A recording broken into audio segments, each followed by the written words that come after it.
nakita ko yung post mo ya. Papost ko ulit ito mamaya. Disconnect. Yun lang. Ito disconnect.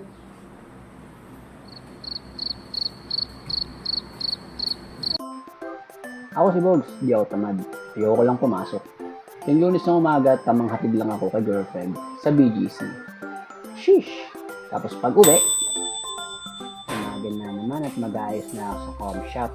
Kailangan maging malinis at maayos ang shop para sa mga client. Ganun talaga kapag nag-uumpisa sa negosyo. Sipag at tiyaga para lumapit sa atin ang pag-asenso. Mag-umpisa na ang eskwela, kaya tanghali pa ang dating ng mga kliyente. Magandang pagkakataon to para i-check ang mga unit. Inisa-isa ko ng isaksak sa outlet ang mga unit. Pagkatapos nito, nag-ayos na din ako ng mga upuan. Siya nga pala, yung malambing na pusang si Mingming, ang kasama ko magbukas lagi ng shop. What's up sa inyo mga kais? Kapag may naasikaso kang shop, ikaw lang ang empleyado. Yung iniwan kong 9 na oras sa trabaho ay napalitan ng 15 oras na pagbabantay at pagpapalit ng barya para sa mga kliyente.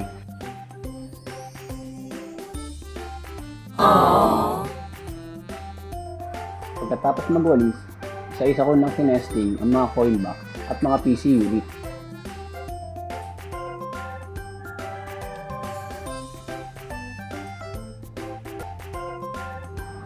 Dito ay napansin ko na hindi na umiikot ang fan ng PC sa dulo. Kaya naman tinanggal ko ito at saka ako nilinis. Gumana naman siya. Isa pa sa nakita ko ay error 186. Hindi ako pamilyar dito at wala akong nakita ng sagot sa internet. Kaya naman, in-update ko na lang lahat ng driver. Pagkatapos kong gumawa sa shop, dito naman ako po-pwesto.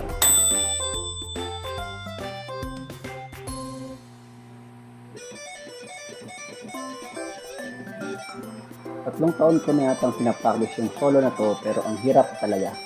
Pero tiyaga lang at makukuha din yun.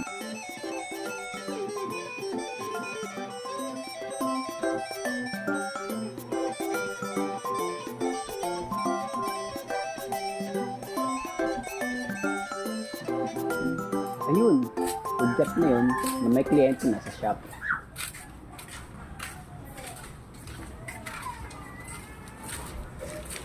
Kuya, nakita ko yung post mo ya.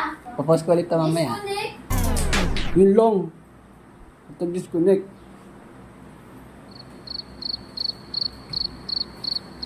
Maglaro.